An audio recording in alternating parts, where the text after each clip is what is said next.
Avropanın orta mənzilli hava tədqiqatları mərkəzinin yağıntı parametrlərinin son analizlərinə əsasən iyun ayının artıq 6-sına qədər olan müddət ərzində, xüsusilə də Azərbaycanın dağlıq kəndlərində hava şəraitinin gün ərzində bir nisbə dəyişilməsi gözlənilir.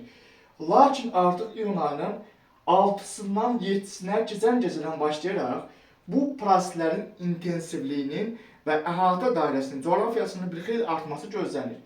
Nəticədə iyun ayının 6-sından 7-sinə keçən gecə saatlarından başlayaraq artıq Qazax Gəncə ərazisində və Mingəçevir ərazisində formalaşan bu topa yağış buludlarının artıq Böyük Qafqazdan tədricən Dağlıq Şirvan arasına doğru və Kiçik Qafqaz, Naxçıvan, Mərkəzi Anadolu Cənub-Şərqi və Cəlilabad Astara rayonlarına doğru yayılması gözlənilir. Bu sistemin parametrləri bu siqnalları verir ki, bu artıq bu yağıntı sisteminin artıq bugünkü günlərdə müşahidə edilən yağıntılardan da bir qədər güclü olması və lokal şiddətli olması ehtimalları var. Eyni zamanda bu proseslərin qısa müddət ərzində güclənməsi ehtimallarını nəzərə alaraq və artıq bu qlobal iqlim dəyişikliyi ki var, həm təbii iqlim dəyişikliyi, həm də ki süni iqlim dəyişikliklərinin təsirlərini də nəzərə alaraq bu qlobal modelin göstərdiyi yağıntıların intensivliyindən farklı olaraq iyunun 7-sindəki yağıntıların daha intensiv və lokal xarakterli ciddi təsirlər səbəb olması gözlənilən bir yağıntı prosesləri gözlənilir. Artıq iyun ayının 7-si gündüz saatlarına doğru, yəni günün birinci yarısına doğru artıq bu sistem gördüyünüz kimi artıq Gəncə Qazaxdan daxil olaraq tədricən Kiçik Qafqazın artıq bu mərkəzi Armud rayonlarına doğru bu sistemin bir qolu Cəlilabad Astaraya, bir qolu Dağlıq Şirvan, yəni Böyük Qafqazın bu Xəzər dənizinə yaxınlanan şərq rayonlarına doğru yayılması, hətta iyun ayının 7-sində bu sistemin Bakı, Abşeron, Sumqayıt arasında daxil olması ehtimalları var. Lakin qlobal modellərin model analizləri 1990-cı ildən maksimum 2020-ci ilə qədər olan müddəti götürdüyü üçün, yəni həmin dövrdə baş verən iqlim dəyişikliklərini götürdüyü üçün 2026-cı ildə isə artıq iqlim dəyişikliyinin ötən illərlə müqayisədə qat-qat daha çox artmasına nəzərə alaraq bu yağıntının, yəni xüsusilə də Böyük Qafqazda, Gəncə Qazaxda, Kiçik Qafqazda və Mərkəzi Aranda gözlənilən yağıntı 70-100 mm arasıdırsa, iyun ayının 7-si, artıq bu yağıntıların lokal xarakterli daha güclü yağması, daha qəfil yağması ehtimalları var. Çünki həmin günü baş verən, yəni iyun ayının 7-sində gözlənilən bu real sinoptik şərait nəticəsində artıq real page və radar məlumatlarının təhlilləri əsasında son dəqiqə məlumatları kanalda yayınlanacaq ki, artıq həmin gün bilinəcək ki, bu sistem daha çox hansı rayonlara təsir edəcək və Abşeron arasında iyunun 7-sində hava şəraitinin 100% dəyişilməyəcəyi iyun ayının 7-sindəki birbaşa page və radar məlumatlarının təhlilləri əsasında təkrarən yenidən kanalda yayınlanacaq. Yəni həm qısa videolar vasitəsilə, həm də uzun metrajlı videolar vasitəsilə. Bu sistemə biz baxanda görürük ki, bu sistem, yəni bu qlobal modellərin geniş xəritələrində göstərilir ki, Xəzərin şimalından növbəti ekstratropik tipli siklon sistemin keçməsi nəticəsində bu Rusiyanın qərbindən mövsüm üçün xarakterik olmayan sərin hava dalğaları ilə rütubətli hava dalğalarının və eyni zamanda cənubdan və cənub-şərqdən Hind okeanı dipoluna yayılan bu isti hava dalğalarının, yəni 3 atmosfer prosesləri gözlənilir. Həm sərin hava dalğaları, həm rütubətli, həm də ki isti hava dalğalarının üçünün də Qafqazın cənubu, Azərbaycanla bir-birlərinin toqquşması fonunda artıq bu da iyun ayının 6-sına qədər Azərbaycanın dağlıq kəndlərində leysan müşahidə olunurdursa, artıq iyun ayının 6-sından 7-sinə keçən gecədən başlayaraq 7 iyun gün ərzində isə bu yağıntıların artıq Azərbaycanın mərkəzi Armud rayonlarına doğru və Bakı, Abşeron, Sumqayıt arasına doğru yayılması ehtimalları var. Bu barədə yenilənmiş məlumatların təhlilləri əsasında yeni son dəqiqə məlumatları kanalda yayınlanacaq.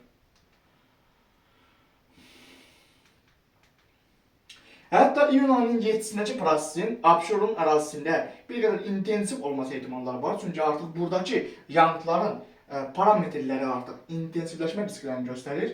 Bu da o deməkdir ki, artıq Dağlıq Şirvandan leysan dolu buludlarının Bakıya daxil olması ehtimalları var. Bir daha bildirirəm ki, Abşeronda artıq iqlim dəyişikliyi nəticəsində yağıntı əgər qlobal modellər tərəfindən 1 mm belə göstərilirsə, bu real zaman ərzində həmin günü baş verən real sinoptik proseslər nəticəsində qəflətən güclənə bilər və bu 1 mm göstərən yağıntının 50-100 mm qədər yağması ehtimalları var. Bu potensialları nəzərə alaraq son dəqiqə məlumatları kanalda yayınlanacaq. Çünki son dövrlərdə bu Bakıdakı su basmaların bu qədər artması təkcə şəhər təsərrüfatındakı nöqsanlara görə deyil. Yağıntıların da son dövrdə daha çox yağması nəticəsində baş verən proseslərdir. Yəni əvvəlki dövrlərdə əgər ildə 1-2 dəfə su basma olurdusa Bakıda, bu artıq buna mən deyərdim ki, bəli, bu şəhərdəki nöqsanlara görədir. Amma bu 2026-cı ilin martın sonlarından başlayan proses ki var. Artıq martın 26-27-sindən daxil olan o qeyri-sabit hava şütlələrinin təsirindən aprel-may ayları ərzində Abşeronda yağan yağıntıların miqdarı 12 aylıq yağıntıları keçdi. Bu da necə hesablanır? Abşeronun uzun illər Abşerona yağan, yəni 25-30 il ərzində hesablanan, yəni illik toplamda Abşeronda yağan yağıntılar 253 mm-dirsə, yəni 1 metrin kvadratına 253 litr yağıntı düşürdürsə, rəsmi mənbələrə əsasən, 2026-cı ilin mart ayının sonuncu həftəsindən aprel və may ayları ərzində götürüldükdə 3 ay ərzində düşən yağıntı artıq 12 aylıq yağıntılara keçdi. Bu da o deməkdir ki, Abşerondakı yağıntıların yaxın illərdə də artması ehtimalları var.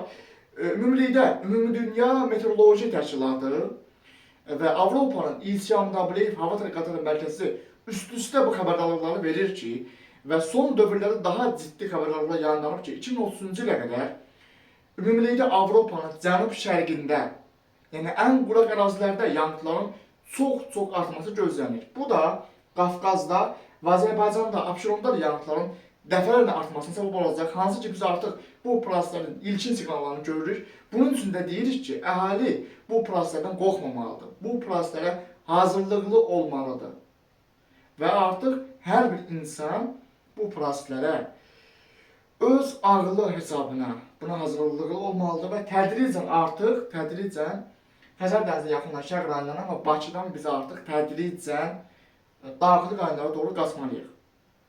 Mən özüm də Bakının Xəzər rayonu Binə qəsəbəsində yaşayıram və son yağıntılar baş verəndə artıq mən fikirləşməyə başladım ki, Abşeronun gələcəyində artıq müəyyən nöqsanlar arta bilər və mən də artıq daxili rayonlara doğru köçmək istəyirdim. Hətta Azərbaycan Lerik rayonunun rayon mərkəzinə köçmək istəyirdim. Lakin bu dəfə artıq bu fikrimdən vaz keçdim, müvəqqəti olaraq vaz keçdim. Çünki müəyyən maddi problemlər vardı. Həm də ki, Bakı ilə əlaqəmi də tam olaraq keçmək istəmirdim. Artıq mən 2026-cı ilin sonlarına doğru və yaxud da 2027-ci il, uzağı 2027-ci ilə qədər artıq Bakıdakı mənzilimi də rəsmi qaydada satışa çıxarıb Azərbaycanın yəni Lerik rayonunun mərkəzinə doğru köçməyi mən planlaşdırmışam. Çünki artıq Abşeronda əgər mənim burada Bakıya bağlı bir işim yoxdursa və artıq burada mənim Bakıda qalmağımın bir vacibliyi olmursa, artıq mən başdan öz büdcəm çərçivəsində çıxıram. Artıq Lerik rayonuna köçüb mən orada, yəni onlayn olaraq təbii ki, bu işimə davam edəcəyəm və artıq yəni Bakının həm yükü də azalacaq. Yəni bazarımız qədər artıq əgər bizim düzdür, işimizin əksəriyyəti, insanların işlərinin əksəriyyəti Abşerondadır. Amma bazardığımız qədər biz artıq bu tendensiyanı əgər dəyişə biliriksə, dəyişməliyik ki, tədricən artıq Xəzər dənizə yaxınlaşan rayonların düzənlikləri və Abşerondakı ərazilərdə artıq insan sayının tədricən azaldılması və bir qədər daxili rayonlara doğru köçün yaradılması üçün şəraitin yaranması vacib hesab edilir. İyun ayının 7-sindəki proses Dağlıq Şirvan arasında Qobustan mənazildə kifayət qədər intensiv ola bilər. Çünki artıq burada biz yağıntı parametrlərine baxanda görürük ki, yağıntılar artıq burada intensiv xarakterlidir və kifayət qədər ciddi bir dəyişikliklərə səbəb ola bilər. Bu barədə bir daha bildirdiyim kimi birbaşa pH və aradan anlatan dəlilləri əsasında son dəqiqə məlumatları yayınlanacaq. Hətta bu sistemi bir qolunun da Sumqayıt istiqamətindən Abşeron arasından daxil olması ehtimalları var. Yəni iyun ayının 7-sindəki proses kifayət qədər ciddi bir proses ola bilər. Bu prosesləri yaxından izləmək vacibdir. Hətta topa yağış buludlarının aktiv inkişafı iyun ayının 8-də də gözlənilir ki, artıq bu Quba, Quşlar, Xaçmaz rayonlarına daxil olan bu sistem Dağlıq Şirvanda yenidən intensivləşə bilər və bu sistemin bir qolunun da iyunun 8-də gündüz yenidən Abşerona daxil olması potensialı var.